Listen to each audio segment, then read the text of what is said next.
Hey guys, what's up? It's Biscuit Boo Horror Reviews. I'm here with a review of a Turkish supernatural horror film from 1974.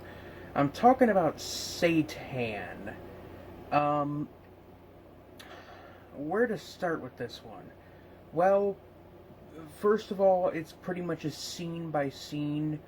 Um, I, I, I want to assume it's a remake, but I kind of doubt that it's a remake. I think it's just a straight up ripoff of The Exorcist, made in Turkey, and everybody knows there are like those weird Turkish films that are just essentially attempts at cashing in on existing films. Like Turkish Star Wars is probably the most well known one. There's also like Turkish Rambo, Turkish Superman, Turkish Star Trek, Turkish Spider Man. There's tons of them. And this is the Turkish Exorcist film. Now, on my channel many years ago, I talked about Mahakal the Monster, which is the Bollywood remake or ripoff of Nightmare on Elm Street. Here we have another classic horror film that has been that has been I'm just gonna go and say remade. But unlike Mahakal the Monster, where it is a drastically different film, Satan is actually pretty damn accurate to the original Exorcist. And I really don't even know how I'm going to review this, so I'm basically just gonna kind of tell you guys what I thought of it. This movie is pretty much absolutely fucking worthless. There are some really good and unintentionally hilarious moments in the movie, very similar to Demon Witch Child or Devil Witch Child, which I covered on my channel last year, which is another Exorcist ripoff film.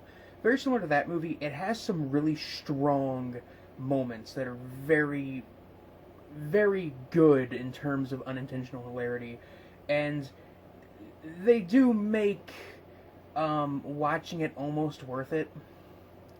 But similar to Demon Witch Child, this movie is just kind of boring for the most part.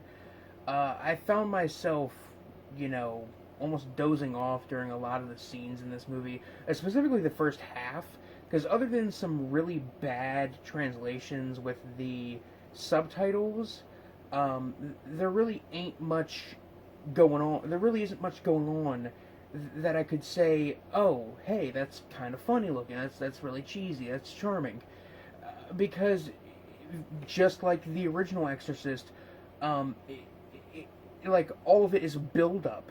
But unlike the original Exorcist, which is a film that is very shrouded in purpose and mystery, it's very creepy, atmospheric. It's very much a slow burn film. The movie runs for 2 hours, and I've heard people say before that it's one of the most boring movies they've ever seen. And I'm just sitting here like, I mean, yeah, it's slow paced, but once it gets there, it gets there. And the pacing, I think, is very purposeful, and kind of needed to really help build it up. So when it does get to that highest point, it does, live up to all of the kind of hype that's been building towards it. This film, on the other hand, only runs for about an hour and a half. And the first half of this movie is boring as all hell, pretty much. I really wish I could say it was hilarious, but I just found myself looking at the clock more than I was, actually paying attention. I don't find many movies boring. I mean, hell, I think Manos the Hands of Fate is legitimately a masterpiece of cult cinema. But this was just uninteresting, and I think it's mainly because The Exorcist is just such a classic movie that to try and recreate it, especially pretty much scene for scene, it just doesn't work when you don't know or don't know how to build an atmosphere or have a good pace.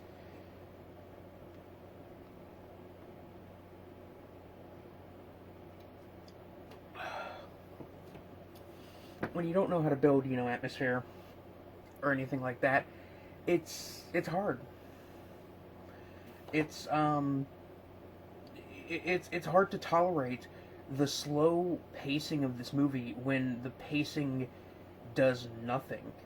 Uh, and that's kind of the biggest problem. I will say that the great moments do happen mostly in the second half, and it's basically all of the scenes involving the Reagan character being possessed because the effects are so bad.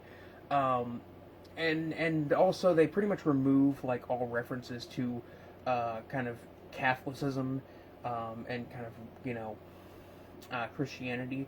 They remove those references because they kind of are irrelevant to a Turkish audience. So instead of the Father Karras character who has the dying mother being a priest, he's just kind of a random dude who's hanging around. And yeah, this priest, he just kind of not even a priest character. He just helps with the exorcism um, somehow.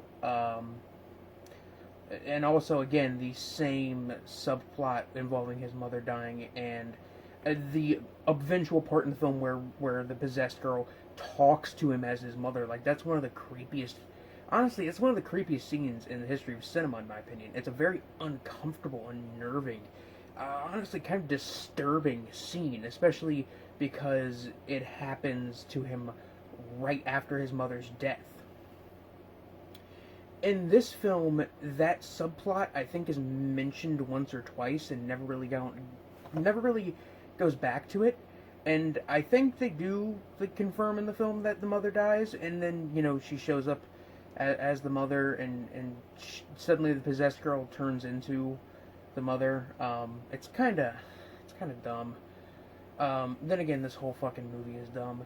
Uh, I don't really know what else to say. Like, if you were expecting me to talk about the quality of writing or acting or cinematography in a film like Satan, the Turkish Exorcist, you are sorely mistaken because I'm not gonna talk about the technical aspects of a film that is this bad and incompetent. And simultaneously, like I enjoyed the latter half of this film very much, but simultaneously the first half is just so boring. I hear people say that about the original Exorcist. It's boring. This is fucking boring. At least The Exorcist was trying to do something with that boringness of it. I don't know where I'm going anymore. Uh, so, yeah, seek this one out. Watch it if you want. It's on YouTube. I don't necessarily think it's worth watching. I would say maybe look up a compilation of like all the best scenes or of just the scenes involving the exorcism, because those scenes are literally the most entertaining things about the movie, and it only makes up a maximum of like 5 minutes of the movie, and 5 minutes out of 90 is being enjoyable is kind of not a good thing. Um, if I were to rate this movie seriously, based on my own personal scale, which is a combination of quality of film and entertainment value, I'd probably have to give this like maybe a 1 out of 5, maybe a 2. Honestly, I'll throw it a bone and give it a 2 out of 5. This movie is not good at all, but it's got some okay moments, I guess. I didn't really think it was that entertaining, but those good moments, not even okay moments, those good moments are honestly some of the most interesting and hilarious things I've seen in a bad movie in the last month or so. Just because it's so jarring to see this imagery that I've associated with this horror classic kind of just eaten up and shat out by, just the entirety of the country of Turkey, basically. No offense to any Turkish viewers, I guess. I don't know where I was going with that bit. Either way, it's just kind of interesting to see how this film looks, because you look at it and you think to yourself, you look at the effects and everything, you think to yourself, they were joking, they were trying to make a parody, but no, this is most definitely a straight-faced remake, basically.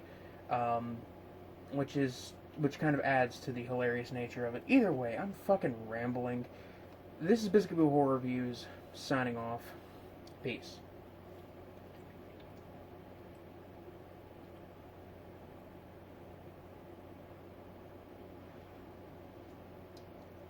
Liquid death.